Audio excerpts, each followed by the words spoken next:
मैं पूरे हफ्ते रामायण के ट्रेलर का वेट कर रही थी, and in fact I am sure आप भी कर रहे थे। काउंटडाउन चल रहा था, fans were super excited, and social media पे सिर्फ एक ही चीज ट्रेंड थी, वो है रामायण के ट्रेलर। एंड रामायण के ट्रेलर रिलीज होने से कुछ देर पहले एक अनाउंसमेंट होता है कि ट्रेलर पोस्टपोन, एंड उसके बाद जो हुआ उसने एक्साइटमेंट को डिसअपॉइंटमेंट में बदल दिया। तो आखिर ट्रेलर पोस्टपोन क्यों हुआ, कॉमिकॉन में ऐसा क्या हुआ, फुटेज लीक कैसे हुआ, और सारी ऑडियंस मेकर से नाराज क्यों है, let's talk about it. So guys, welcome to my YouTube channel review with Richa. तो सबसे पहले बात करते हैं ट्रेलर पोस्टपोन होने की। So trailer was suppose to release on 24 July. पूरे फैंस उसका वेट कर रहे थे। सो ट्रेलर रिलीज होने के कुछ देर पहले ही प्रोड्यूसर नमिता मल्होत्रा ने अनाउंस किया कि ट्रेलर आज रिलीज नहीं होगा। कुछ एग्जैक्ट डेट नहीं बताई कि कब रिलीज होगा, लेकिन रीजन क्या दिया। प्राइम फोकस स्टूडियोज ने अनाउंस किया कि सोनी पिक्चर एंटरटेनमेंट रामायण को इंडिया के बाहर ग्लोबली डिस्ट्रीब्यूट करेंगे। उनका कहना यह है कि ये पार्टनरशिप रामायण को हॉलीवुड लेवल ग्लोबल रिलीज देगी और जो हमारी इंडियन मैथोलॉजी की वो दुनिया के बाहर तक लेके जाएगी। बट सबका सवाल यही है कि डू यू रियली थिंक जिस तरीके से हम रामायण को देखते हैं, बाहर लोगों के लिए जस्ट अ मूवी, बट हमारे लिए इट्स एन इमोशन। फिरंगियों को फर्क नहीं पड़ता, वो एक मूवी की तरह ही देखेंगे, वो उसकी डेप्थ को नहीं समझ पाएंगे। बट हम इंडियंस, हमारे लिए it's an emotion, it's a feeling, it's everything. Producer Namita ने जो अपना स्टेटमेंट अनाउंस किया है ट्रेलर पोस्टपोन होने का, उसके एंड में ये बता दिया गया है उन्होंने, पॉसिबिलिटी ये भी है कि जो हमारे इंडिया में जो ये प्रोटेस्ट चल रहा है उसकी वजह से ये ट्रेलर पोस्टपोन किया है। विजन डेफिनेटली काफी बड़ा है, लेकिन फैंस का रिएक्शन काफी डिसअपॉइंटिंग था। लोगों के कमेंट्स आ रहे हैं कि हम पूरी रात वेट कर रहे थे, पूरी एक्साइटमेंट खत्म कर दी, पीपल आर आस्किंग फॉर कि नेक्स्ट डेट कब आ रही है, हमें बता दो, एंड और भी बहुत कुछ चल रहा है। सो ये देख के समझ आ रहा है कि ऑडियंस काफी डिसअपॉइंटेड है।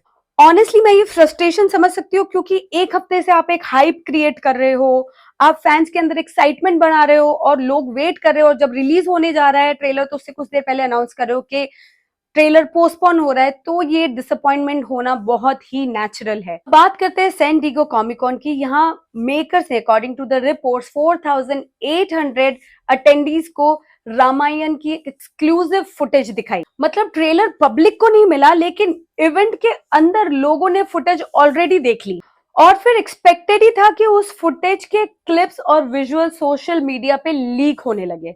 Don't worry, I am not gonna show you those clips. मैं कोई स्पॉइलर नहीं देना चाहती हूँ, और जिन लोगों ने भी वो क्लिप्स वायरल करी है, पता चल रहा है कि उनके अकाउंट्स भी बैन हुए हैं। अब फैंस का सवाल ये था कि अगर ट्रेलर ऐसे ही लीक हो गया है तो ऑफिशियली ट्रेलर रिलीज करने में क्या प्रॉब्लम थी, एंड इसी रीजन की वजह से और ज्यादा क्रिटिसिज्म शुरू हो गया। ये कंट्रोवर्सी सिर्फ ट्रेलर डिले तक लिमिटेड नहीं रही। कॉमिकॉन पैनल के बाद जो डांस परफॉर्मेंस हुआ उसको लेके भी सोशल मीडिया पर काफी ज्यादा कंट्रोवर्सी चालू है। बहुत से लोगों का कहना था कि जब आप एक रामायण जैसे इंडियन एपिक को रिप्रेजेंट कर रहे हो तो डांस परफॉर्मेंस भी कुछ इंडियन क्लासिकल या अपने कल्चर से रिलेटेड होनी चाहिए थी। लेकिन जो परफॉर्मेंस दिखाई गई वो उन्हें रामायण के थीम से कनेक्टेड नहीं लगी। पॉसिबिलिटी ये भी हो सकती है कि वो कॉमिकॉन जिन्होंने ऑर्गेनाइज किया है उन्होंने एक स्पेशल परफॉर्मेंस रखी और उनको रामायण का जो फील है, जो जैसे हम रामायण के लिए फील करते हैं, उनको नहीं पता होगा, तो उन्होंने वो बस एक स्पेशल परफॉर्मेंस अपने जैसी रख दी। बट हमारे सेंटिमेंट को वो हर्ट हुआ, एंड काफी लोगों को डिसअपॉइंटमेंट और डिसरिस्पेक्टफुल भी लगा। जब आप रामायण का नाम लेते हो तो ऑटोमेटिकली एक्सपेक्टेशन सिर्फ फिल्म से नहीं, प्रेजेंटेशन से भी जुड़ी हुई होती है।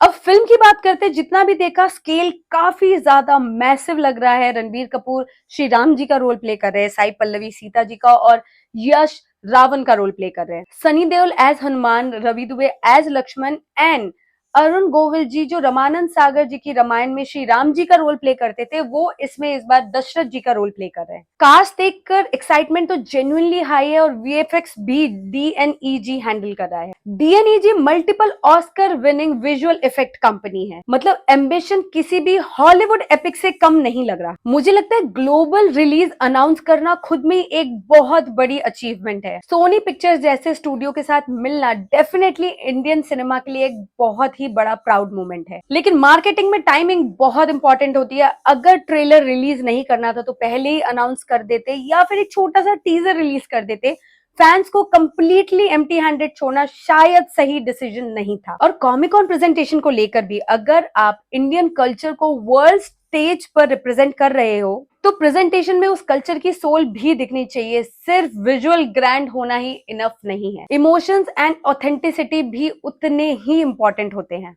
अब सबसे बड़ा सवाल ये है, क्या ये सिर्फ एक मार्केटिंग स्ट्रैटेजी थी या फिर मेकर्स ने जेन्युइनली एक इमोशनल कनेक्शन मिस कर दिया। लेकिन एक बात तो पक्की है, ट्रेलर रिलीज होने से पहले ही रामायण अभी एक सोशल मीडिया पे सबसे बड़ा मुद्दा बन चुका है। अब देखते हैं जब ऑफिशियल ट्रेलर रिलीज होगा, क्या वो जो इतनी डिसअपॉइंटमेंट हुई है उसको एक एक्साइटमेंट में बदल पाएगा या फिर ये और ज्यादा कंट्रोवर्सी बढ़ा देगी। आपके क्या ओपिनियन है, क्या ट्रेलर पोस्टपोन करना सही था? और कॉमिक कॉन प्रेजेंटेशन ने क्या आपको इंप्रेस किया? Let me know in the comment section. And if you guys really like genuine Bollywood reviews and movie and song reviews, do follow me and do subscribe my YouTube channel, and I will see you in the next video.